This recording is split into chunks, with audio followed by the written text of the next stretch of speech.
शहीदों के लहू की स्याही से ये संविधान बना है। शहीदों के लहू की स्याही से ये संविधान बना है। हर एक दिन संभाल के रखो, मेरा देश महान बना है, मेरा देश महान बना है। 26 नोव्हेंबर 1949 रोजी भारतीय संविधान बनवून तयार झाले आणि आपण आपल्या प्रास्ताविकेमध्ये रोज म्हणतच असतो की आम्ही भारताचे लोक. आपल्याला सगळ्यांना प्रास्ताविका माहिती आहे.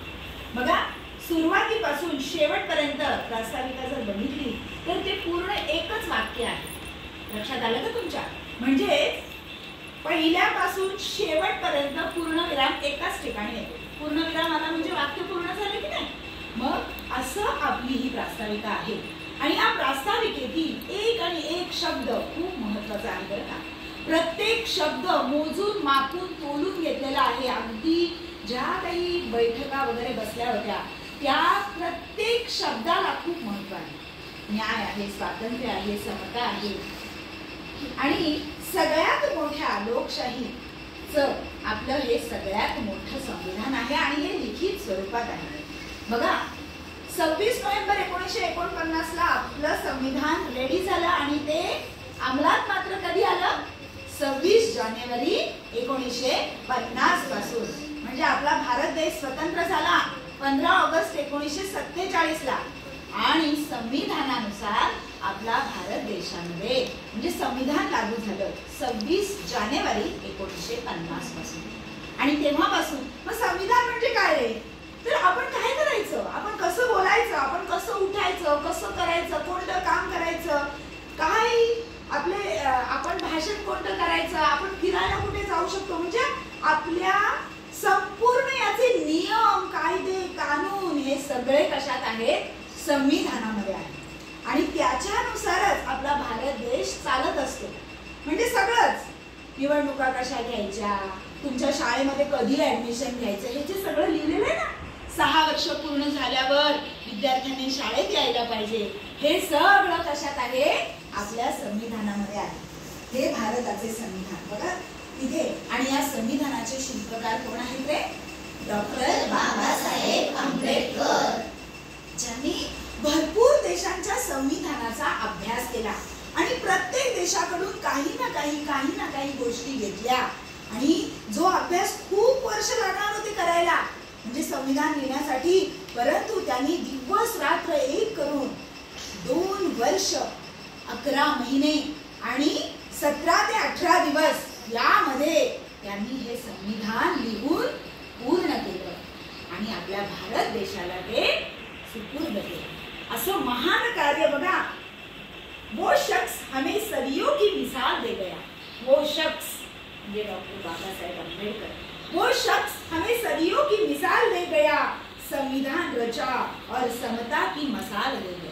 आपण सगळे समानतेने राहतो, समतेने राहतो. अनेक धर्म आपल्या देशामध्ये आहेत, परंतु तरीही आपण सगळेजण एक आहोत. प्रत्येकाला आपला धर्म पाळण्याचं स्वातंत्र्य आहे, जो तो ज्याच्या धर्मानुसार राहू शकतो. नींद से उठा या एक फरिश्ता तूफान की तरह है और सारी बलाओं को जैसे साथ ले गया. म्हणजे सारी बलाओं को म्हणजे काय? खूप दुःख होते आधी. आपल्या देशावर इंग्रजांचं राज्य होतं आणि त्याच्याही पूर्वी आपला जाती व्यवस्थेमध्ये अडकलेला देश होता. अस्पृश्य समाजावर अन्याय, अत्याचार होत होता आणि ह्या सगळ्या गोष्टींचा नाही म्हणजे सगळ्या गोष्टी नाहीशा झाल्या त्या संविधानामुळे. आणि 26 नोव्हेंबरला जेव्हा संविधान दिलं त्याच्या 25 नोव्हेंबरला डॉक्टर बाबासाहेब आंबेडकर ज्यांनी शेवटचं ते भाषण वगैरे केलं तेव्हा त्यांनी सांगितलं की संविधान किंवा घटना कितीही चांगली असू दे, परंतु जर ती राबवणारी लोक जर चांगली नसतील ना तर त्या संविधानाचा किंवा त्या घटनेचा काहीही उपयोग होत नाही. आणि घटना कितीही वाईट जरी असली परंतु ती जर राबवणारी लोक चांगली असली तर तो देश खूप पुढे जाऊ शकतो. आपल्या संविधानाचं रक्षण करणं म्हणजे आपल्या देशाचं रक्षण करणं. आपल्या संविधानाचं पालन करणं म्हणजे आपल्या देशाला आपण तेवढं मानाने सन्मानाने वागवणं. म्हणून आपण प्रत्येक नागरिकाने आपल्या देशाचा सन्मान केला पाहिजे. जसं की राष्ट्रगीत चालू असताना मी शांतपणे स्तब्ध उभी राहिली पाहिजे. सावधान म्हटल्यावर सावधच राहायला पाहिजे मी, हो की नाही? आपल्या राष्ट्रध्वजाला जेव्हा सलामी देतो तेव्हा मी शांतपणे सलामी दिली पाहिजे. हे काय आहे ते आपले कर्तव्य आहे, बरोबर की नाही? ही कर्तव्य आहेत. कुठेही आजूबाजूला परिसरात कचरा करू नये, स्वच्छता ठेवावी, प्रदूषण आपल्याकडून कमीत कमी कसं होईल हे बघावं, मोठ्यांची आज्ञा पालन करावी. मी जेव्हा बोलत असतो तेव्हा माझ्या बोलण्याचा दुसऱ्याला त्रास होणार नाही याचा विचार करावा. ह्या सगळ्या गोष्टी आपण जेव्हा करू तेव्हाच आपण भारताचे चांगले नागरिक होऊ. डॉक्टर बाबासाहेब आंबेडकर यांनी शिक्षणाचं खूप महत्त्व सांगितलंय. शिक्षणामुळे माणूस सुसंस्कारित झाला पाहिजे. आणि तुम्ही मुलं जेव्हा लहानपणात बघा असं म्हणतात ना, शुद्ध बीजापोटी फळे रसाळ घुमटी. लहानपणी आपल्यावर जे संस्कार होत असतात की नाही तेच संस्कार मोठेपणी टिकून राहतात.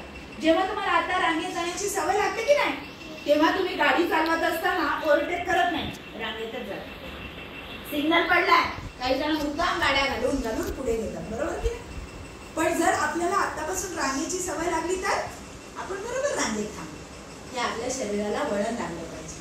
आपण चांगले माणूस, चांगला नागरिक घडलो पाहिजे, तरच आपला भारत देश पुढे यशस्वी होणार आहे. कारण उद्याच्या भारताचे तुम्हीच तर सगळे शिल्पकार आहात, बरोबर ना? मोठे झाल्यावर तुम्हीच तर नागरिक होणार आहात भारताचे. किती वर्ष पूर्ण झाल्यावर आपल्याला सगळं स्वातंत्र्य मिळतं रे? 18 वर्ष. अगदी बरोबर. मतदानाचा हक्क असेल, आपले सगळे ड्रायव्हिंग लायसन हे ते सगळं मिळतं की नाही आपल्याला?